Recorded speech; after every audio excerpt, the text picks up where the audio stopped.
Hai, bertemu lagi dengan saya Fardan Mahmudatul Imamah. Ini adalah video kedua untuk materi antropologi. Sebelumnya kita telah belajar tentang pengertian antropologi. Sekarang sebelum masuk juga ke beberapa teori antropologi, kita akan belajar tentang beberapa konsep-konsep penting dalam antropologi.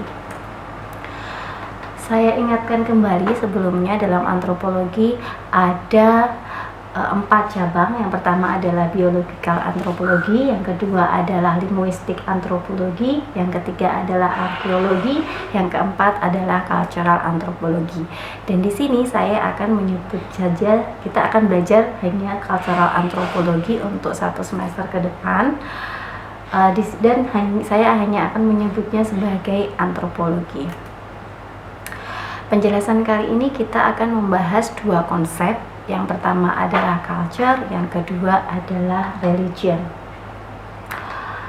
Culture, saya juga memilih untuk tidak menerjemahkan kata culture menjadi budaya atau kata religion menjadi agama, karena saya agak khawatir kadang kita terjebak dalam memahami suatu konsep hanya ketika saat kita menerjemahkannya. Ada pergeseran makna saat kata itu menjadi culture atau saat kata itu kita pahami kemudian menjadi agama. Apa itu culture? Kalian bisa menemukan banyak sekali definisi yang menjelaskan tentang teori culture ini, baik definisi yang paling mudah hingga definisi yang paling sulit. Hal itu kadangkala tergantung kepada kepentingan peneliti atau apa yang benar-benar menjadi perhatian si peneliti ketika dia melihat suatu masyarakat. Lalu kemudian bagaimana cara termudah kita untuk mempelajari apa itu culture? Saya mengambil salah satu tokoh. Kalau kalian mau mampir ke channelnya Pak Nicholas Harriman ini, tokoh ini dia memberikan penjelasan yang menurut saya paling mudah dipahami untuk mengetahui apa itu culture. Dia menjelaskan culture dalam 3 hal. Yang pertama adalah insting untuk bertahan hidup, insting for survival. Nah, sebenarnya kemarin kita belajar tentang Homo sapiens atau manusia adalah sebelumnya ada banyak jenis manusia, ada banyak jenis Homo sapiens adalah manusia yang paling mampu bertahan dibanding dari manusia-manusia yang lainnya. Nah, cara manusia bertahan inilah yang disebut dengan insting bertahan hidup yang nanti akan menjadi culture. Kemudian bagaimana cara manusia itu beradaptasi, itu dengan cara selalu belajar dari hal-hal di sekelilingnya. Anda mungkin tahu Robinson Crusoe ini adalah novel tentang bagaimana orang bertahan sendiri di pulau. Kemudian mungkin Anda pernah nonton film ini, judulnya Life of Pi. Mungkin sebagian besar Anda pernah nonton film ini, bagaimana manusia harus bertahan di tengah samudera hanya ditemani oleh harimau yang tentu saja dia setiap saat kalau dalam kondisi lapar siap menerkam si teman manusianya ini. Nah, ini adalah cara tentang bagaimana manusia bertahan hidup.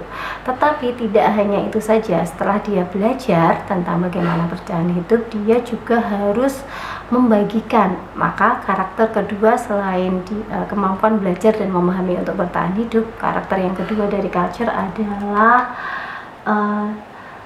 share atau dibagikan, ya. Jadi ketika orang tua atau nenek moyang kalian bagaimana mereka bisa bertahan hidup di suatu geografi tertentu, maka dia akan diajarkan kepada anak cucunya seperti cara berjalan, cara makan, seperti itu. Anda belajar dari orang tua kalian. Cara berjalan ini kan sebagai cara agar Anda bisa bertahan hidup sebagai manusia. Salah satunya Anda harus bisa berjalan. Bagaimana tahu Anda berjalan? Tentu Anda belajar dari orang tua Anda.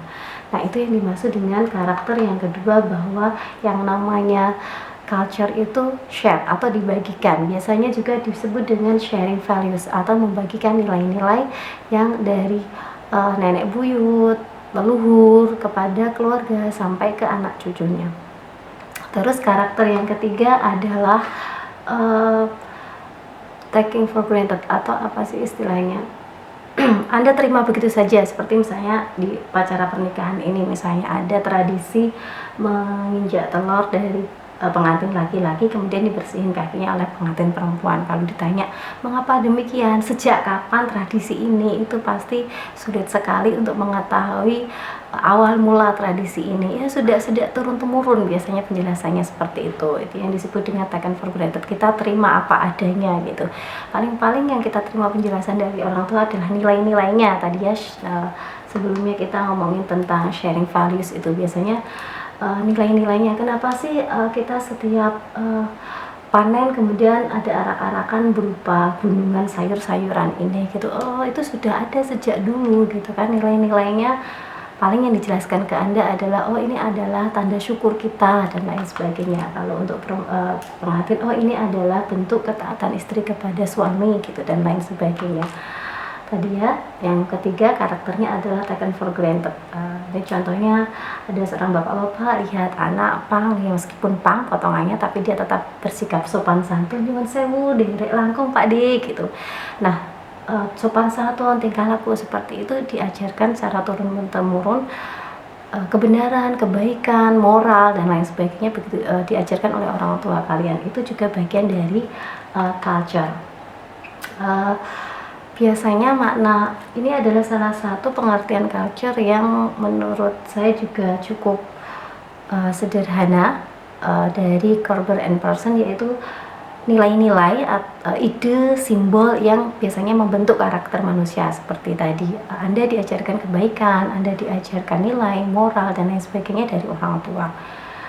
Cara berjalan, cara makan, cara berbicara, cara duduk, dan lain sebagainya. Cara Anda menilai orang lain juga diajarkan melalui share value itu tadi.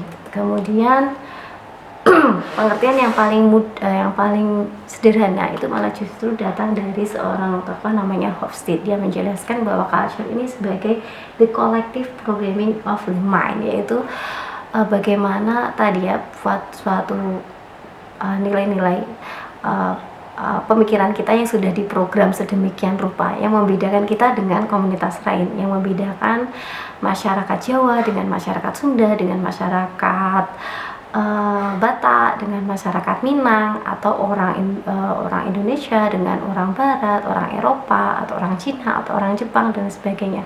Setiap orang punya nilai, atau komunitas itu punya nilai yang berbeda-beda, the collective programming of the mind, yaitu, dan itu diprogram sedemikian rupa secara kolektif atau secara bersamaan, secara tidak personal satu persatu. Itu biasanya satu kelompok yang isinya terusannya banyak manusia atau orang di dalamnya gitu, atau kita biasanya menyebutnya komunitas, masyarakat, atau bahkan kampung, atau bahkan suku, bangsa dan lain sebagainya. Kemudian ada juga dia menyebutnya sebagai culture classes. Biasanya kita menilai orang lain atau kita bergaul dengan orang lain itu menggunakan kacamata sudut pandang budaya kita atau culture kita itu tadi. Misalnya kalau Anda sedang ngomong sama orang gunung gitu ya, bahasanya halus gitu kan, bahasanya suaranya halus, kalem gitu ya. Terus kemudian Anda ngomong sama orang yang asalnya dari pesisir, suaranya keras, lebih kencang, bahkan cenderung kayak membentak dan lain sebagainya. Mungkin kalau Anda orang gunung kemudian lagi ngomong sama orang pesisir, ini orang ngapain dengan suara kencang kayak gitu, aku dengar kok nggak perlu kencang-kencang kayak gitu. Padahal sebenarnya itu karena kebiasaan saja. Kalau di gunung suasananya sepi, ngomong lirih saja orang sudah dengar. Beda kalau di pantai harus mendengarkan suara ombak, maka dia harus keras sehingga bisa didengar oleh orang lain, sehingga itu menjadi kebiasaan bagaimana mereka berhidup berdasarkan lahan geografisnya itu tadi gitu. Nah, itu kemudian orang menggunakan kebiasaannya ketika dia hidup untuk menilai orang lain. Ada orang yang suka bicara dengan dekat kemudian ekspresif, tapi kemudian ada orang yang bahkan seperti tidak punya ekspresi sama sekali, tapi kemudian Anda tersinggung, kenapa dia seperti itu gitu, karena Anda melihatnya dengan kacamata budaya Anda gitu. Kemudian selain itu Cukup itu dulu tentang culture. Kita masuk ke konsep yang kedua, yaitu religion, atau dalam bahasa kita biasanya disebut agama. Tapi sekali lagi saya akan menggunakan istilah religion instead of kalau saya pakai kata agama. Sebenarnya susah-susah gampang dan agak-agak takut juga mau menjelaskan tentang pengertian agama ini. Biasanya kalau saya tanya ke mahasiswa tentang apa itu agama di kelas, yang paling banyak muncul adalah ini, yaitu tentang God, Tuhan, Prophet, Nabi, Holy Book, kitab suci, community, atau masa umat gitu ya. Ini ada bapak berdoa pasca sholat Jumat mungkin ya, terus ada umat Konghucu atau umat Hindu yang sedang berdoa gitu. Nah, tapi kalau Anda bertanya para antropolog, gimana sih cara para antropolog ini memahami tentang agama, itu bisa sangat jauh sekali dari apa yang kita bayangkan tentang agama tadi. Dan biasanya mereka tidak merujuk pada sesuatu yang bersifat supernatural atau yang bersifat ketuhanan atau yang bersifat spiritual. Mereka lebih merujuk tentang bagaimana agama ini mempengaruhi manusia, atau bagaimana justru sebaliknya manusia mempengaruhi agama, atau fungsi-fungsi agama dalam bagi manusia atau bagi masyarakat itu sendiri. Saya salah satu ambil contohnya adalah Clifford Geertz. Ini kan tokoh antropolog yang paling banyak dikutip gitu ya. Panjang sekali pengertiannya. Religion is a system of symbol which act to establish power, bla bla bla. Anda dapat mencari banyak pengertian religion ini dari Clifford Geertz. Tapi yang paling mudah untuk menjelaskan dari pengertian ini adalah si Clifford Geertz itu mau ngomong bahwa religion itu adalah cara seseorang atau masyarakat dalam meyakini dan bertindak terhadap sesuatu yang dalam bahasa Geertz itu disebut dengan the real thing, di apa yang menurut masyarakat itu penting, paling penting dalam kehidupannya atau bahkan tujuan hidupnya, dan dia meyakini dan bertindak berdasarkan itu gitu. Misalnya saya percaya dengan adanya Tuhan, maka saya bertindak berdasarkan kepercayaan saya terhadap Tuhan, seperti itu. Kemudian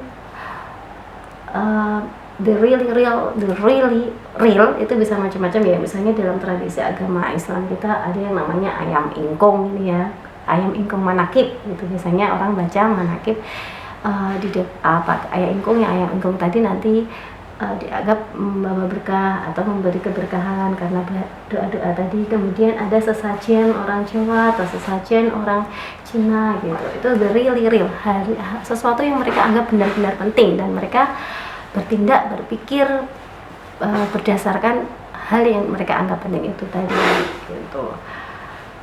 Kemudian nanti kita bahas tentang teorinya Geertz lebih lanjut, ini hanya sekilas saja.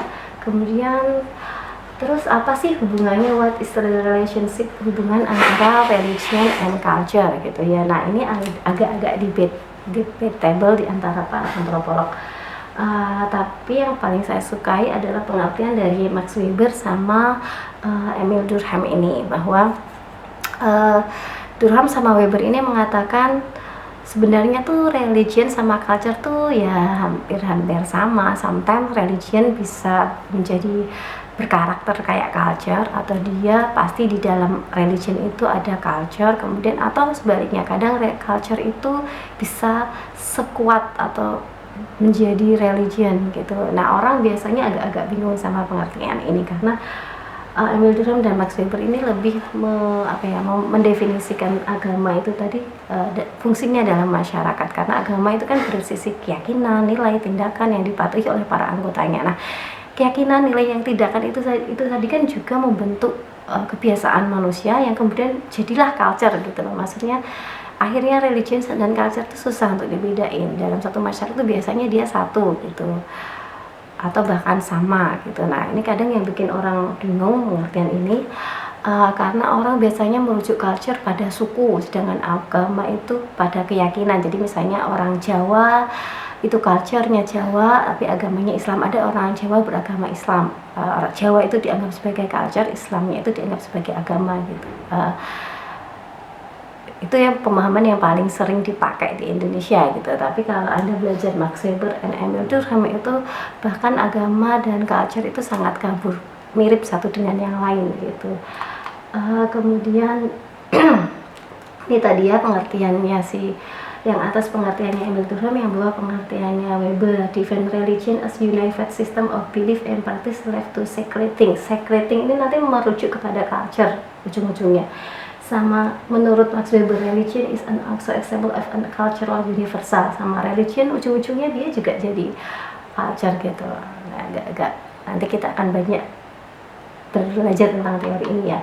Tapi ini yang paling terkenal nih, ngomongin tentang kebudayaan atau culture. Kunchornenrat paling sering dikutip kalau orang lagi nulis tentang kebudayaan. Nah, kalau di menurut Kunchornenrat, sistem religi atau religion itu tadi menjadi bagian jadi culture. Jadi culture itu dianggap lebih besar dan sistem religi itu hanya bagian dari culture tersebut. Beda sama dua antropolog tadi ya, Emil Durkheim sama Max Weber gitu. Nanti kalau menurut saya sendiri, religion and culture itu seperti mata uang, jadi yang satu nggak bisa dipisahkan sama yang lain, meskipun kelihatannya beda tapi itu nempel gitu loh. Kita akan belajar tentang keduanya nanti di beberapa teori selanjutnya. Oke, terima kasih. Assalamualaikum warahmatullahi wabarakatuh.